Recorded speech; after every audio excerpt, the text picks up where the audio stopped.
Ask yourself this. If you believed 100%, if you just knew that you had the ability to be, do, or have whatever it is that you want, what would be the one next step that you would take towards that?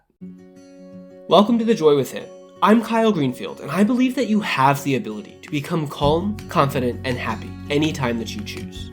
Some days, that's easier than others, but with the right tools and the right way of thinking, we can unlock incredible states of joy, peace, and well-being within us. So visit thejoywithin.org to get started today, so that together we can create a happier and more peaceful world. Hello, and welcome back to the Joy Within's podcast. Today, we're continuing our deep dive into the 7 hidden faces of fear, and we're going to talk about one that, if the devil had a face, if I were to imagine that there were some truly evil, truly malevolent actor out there, out to get us in the most sinister and conniving way possible, then this is it, and that's self-doubt. I think doubt is sinister for a lot of reasons. It plays tricks on our minds in a very real and very personal way. And it kills our dreams. It demotivates us, often before we even get started. And I think we often hide it from ourselves by saying that we're just being realistic or practical or whatever other justifications that we might need in that moment to allow ourselves to stop and to cower. I know I'm using strong language here, and it's not because I'm trying to call you out. It's because this mask in particular can be so deceptive that we often just accept it. We often never confront the doubt within ourselves. And that leads us to take actions, to choose goals that fundamentally are not right for us, but we're too much of a coward to admit it. So we lie to ourselves and we say, I'm just being realistic.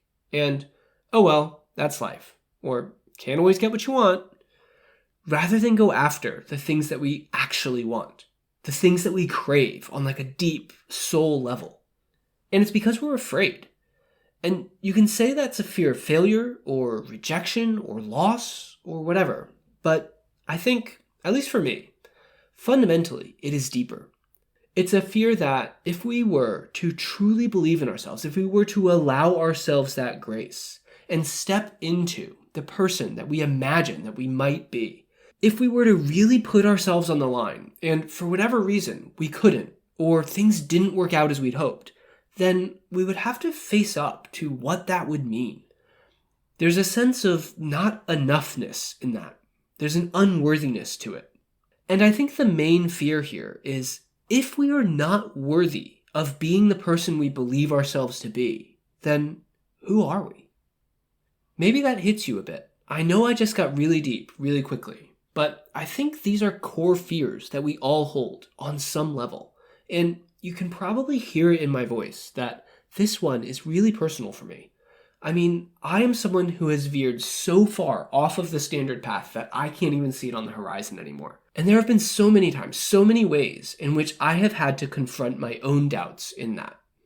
I mean, to give you a quick example, I have not once, not twice, not even 3 times, but 4 times started a career in computer science and quit 6 to 12 months later.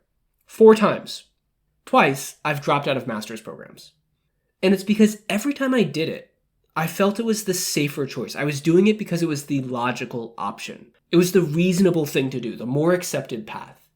And every time I thought, well, I kind of like coding. It's just like a series of giant puzzles. But every time, within me, like deep within me, I think I knew that it wasn't the right path for me. Even when I couldn't really articulate it at the time, when I couldn't tell you why it wasn't right, it just, something felt off. Even though I didn't know exactly what that other right path was, it was very hazy. At times I didn't have any idea. And I wound up just following these little nudges from within me, saying, go this way, go this way, go this way. Even though I didn't know where they were leading. And I have found that whenever I trusted that inner voice, things flowed more easily for me. Whenever I doubted it, I spun around in circles and spent 6 to 12 months programming, only to quit, again. And I guess I'm not that smart because it took me 4 times to learn the lesson. But every time I pursued that path, it was 100% out of fear. It was because I doubted myself. I doubted what I knew was right, even though I couldn't articulate it. I can see that now, retrospectively, looking back. But it wasn't so obvious to me at the time. My point is that we have to learn how to be honest with ourselves about the choices that are right for us. Often those choices don't come from the logical mind. They don't come from what appears right on the surface, or maybe to an outsider. They come from an inner knowingness. But very often, we don't follow that guidance. Sometimes we don't even allow ourselves to notice it, because we do not truly believe in ourselves. We don't believe in our own ability to just start and figure things out along the way. We don't trust our own intuitive voice screaming, "Go this way, go this way, go this way." We are too afraid to trust in ourselves. If you're dealing with stress and negativity in your life, the Joy Within can help. Our membership program provides a clear path to reduce stress and cultivate more joy in your life by showing you how to get out of your own way. When we learn to quiet that annoying little voice in our head, we allow a natural sense of joy, peace, and well-being to shine from within. Our program activates that joy within you by combining clear insights and simple actions with personal accountability and a plan that we customize to work for you. Best of all, it's free to get started. So head over to thejoywithin.org/join to sign up today. That's thejoywithin.org/join. Now, back to the show.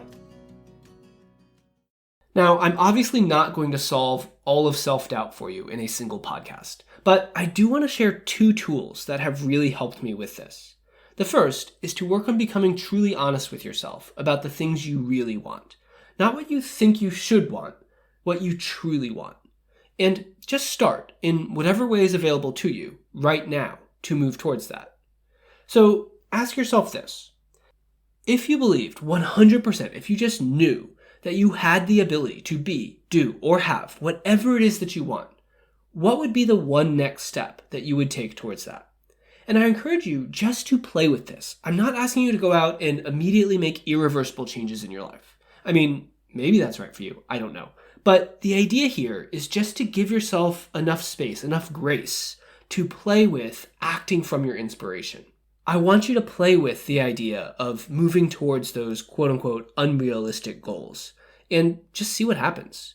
You might be surprised how easily one step leads to the next and then the next, if only we can get out of our own way.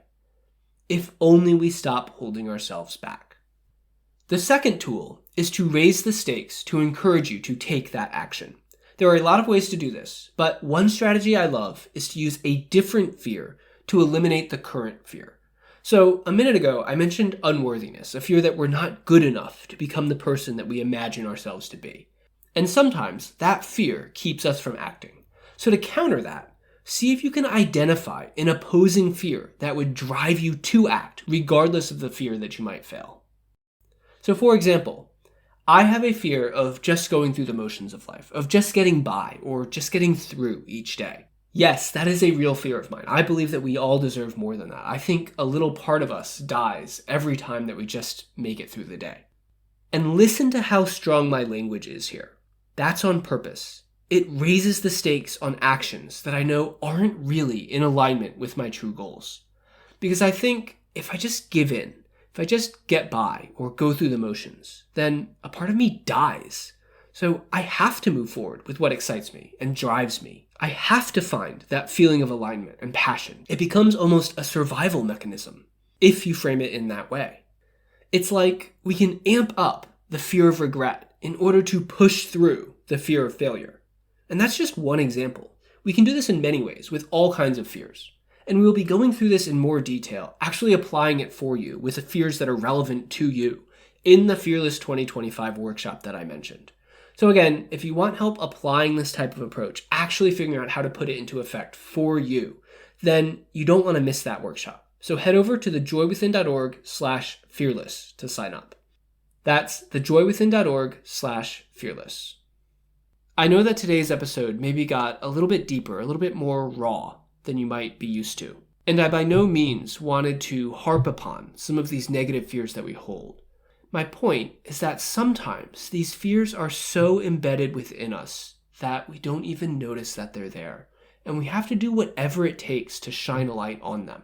Because only when we shine that light, when we point that finger at the fear and say, yes, I have this fear within me. That's what gives us the power to overcome it, the power to shift it into a more empowered state.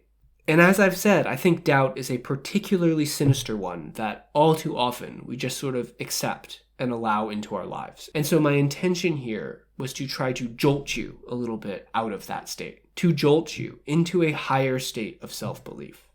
And I hope we were able to accomplish that, even in a small way today. So thank you so much for your time. Know that I love you and I appreciate you wherever you are. If you found today's episode valuable, please don't forget to leave a 5-star review and pass it along to someone you love who you know will find value in it as well. Next time, we'll turn to hesitation, which is honestly a little less serious, but I think a little harder to spot. But we'll talk more about that next week. So I'll see you then. Thanks for listening to The Joy Within. If you've enjoyed this podcast, please do what you can to spread the word. I believe that we all deserve to feel calm, confident, and happy literally every single day. But with everything that's going on in the world, we need to work together to remind ourselves of that in as many little ways as we can. So please, pass this along to the people you care about. Email a friend, share it on social, do whatever feels right for you, so that hopefully, together, we can create a little more peace in our crazy modern world.